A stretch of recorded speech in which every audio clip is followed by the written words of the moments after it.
We're on the last unit, starting with chapter 12, and some of this music actually might start seeming familiar.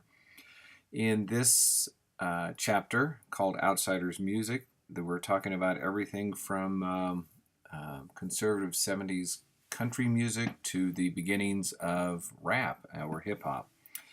The beginning of the chapter talks about a term called outlaw country or progressive country and involves people like listed on this outline: Willie Nelson, Christopherson, Tom T. Hall. Townes Van Zandt may seem a little obscure. He's kind of fun, but he's more of a songwriter. Died a little bit early. Waylon Jennings. I think even Johnny Cash might be in this group. They're very liberal as far as country goes. We all know about Willie Nelson. More on the intellectual side, and they're really not worried about hits. They're worried about getting back to country roots. Take a read on that, especially about Willie Nelson, and here is music. Redheaded Stranger is considered the first country concept album. Waylon Jennings, interesting thing about him, and you'll read, part of the Outlaws, that's the band itself. He was also part of the Crickets, if you remember early on in rock and roll history when we had the Crickets. But he's a little bit more Nashville, less of that. As a matter of fact, his music was featured on an old TV show called The Dukes of Hazzard, if you want to have some fun with that. By the way, that was Buddy Holly and the Crickets. Sorry, didn't say that. Waylon also had the first platinum country album, and there's a long list of his songs in your book you should take a look at. These guys paved the way for musicians like Lyle Lovett, Katie Lang, and Dwight Yoakam, who I just saw in a movie yesterday. There's some good listening for that, and you should. There's also a new style of music called reggae that's hitting the scenes, and pretty much Bob Marley, Jimmy Cliff, Johnny Nash, those are your guys that are the go-to guys. This is a very potent mixture of Caribbean folk music and American R&B, coupled with Rastafarian semi-religious movement kind of a thing. Very exotic appeal. Comes out of Kingston, Jamaica. First heard once again on a movie soundtrack, and so people started getting interested in it. There are different kinds of reggae music. Go ahead and read about them. There's mento, ska, rocksteady, and reggae is an overall term. But each one of those is a slightly different style of reggae, and it wouldn't make a bad test question. Let's see, going on in Latin music, it's the rise of salsa. That's the newest dance move or the dance style that people are gravitating towards. With Willie Colon, Eddie Palmieri are the musicians that do that. Take a listen to Pedro Navaja. That's on your listening. The next section talks about punk and new wave music, which pretty much punk has influenced all styles of music since its inception in the 70s. This is 1970-ish, basically. The difference between punk and new wave is punk is raw, gross, just as bad as it can be. I mean, literally, that's what they're going for. Whereas new wave is still raw, and it's still rather crude, but it's a little bit more on the intellectual scene, a little bit more socially conscious. The lyrics tend to be a little bit more thought through, a little more artistic. The idea, though, for all of these musicians that you see up there is this garage band type sound where you don't have to be good musicians, though some of them were, and some of them were not. The Sex Pistols were horrible. If you want to see a great documentary, take a look at that one. And, well, it's not exactly a role model. The earliest groups, and what we have here is we have on the left and the right on that slide, the New York Dolls, Iggy Pop, Velvet Underground, the Ramones. These are all musicians that came out of the New York punk and new wave scene. The Sex Pistols, the Clash, they are more from the London side, the other side of the ocean, and they really kind of came up about the same time. There's a lot of discussion about that.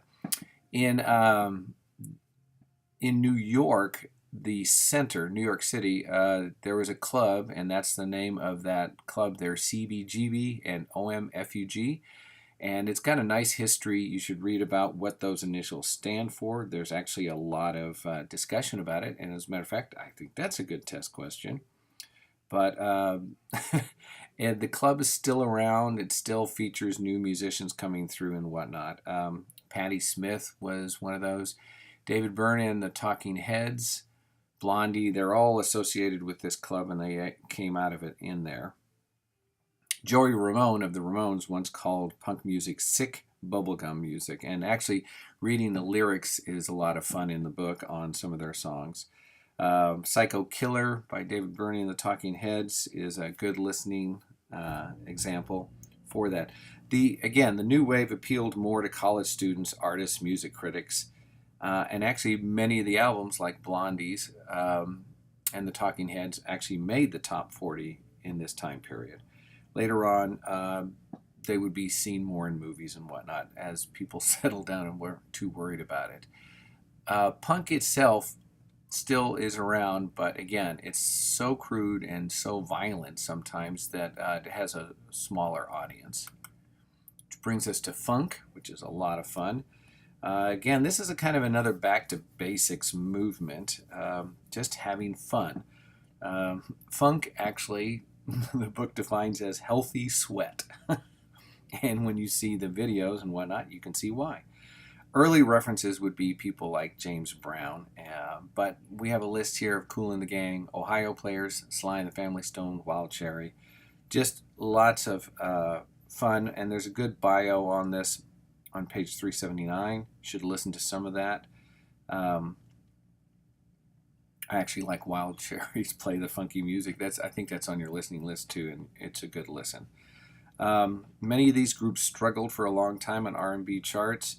They just kept getting packaged wrong, such as, quote, authentic sounds, unquote, and some really bad stereotyping. But all of a sudden it hit, especially with George Clinton in Parliament, and it says, or Funkadelic. There was a bunch of copyright or legal issues where he had to keep changing his name. But that stuff is a lot of fun to watch and listen to. It's a little strange. George Clinton, The Mothership. He has some great song titles like Free Your Mind and Your Ass Will Follow.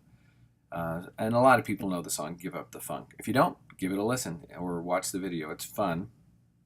Later on, George Clinton becomes very popular or famous because of the rise of hip-hop music and sampling, which actually brings us to the origins of hip-hop.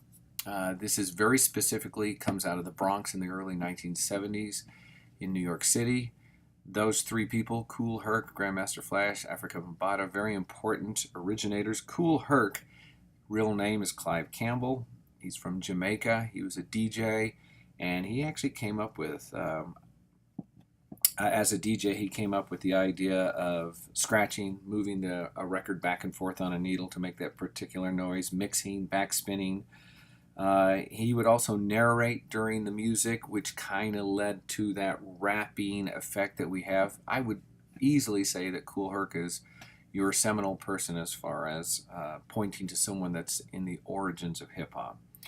Grandmaster Flash had probably one of the first popular songs, The Message.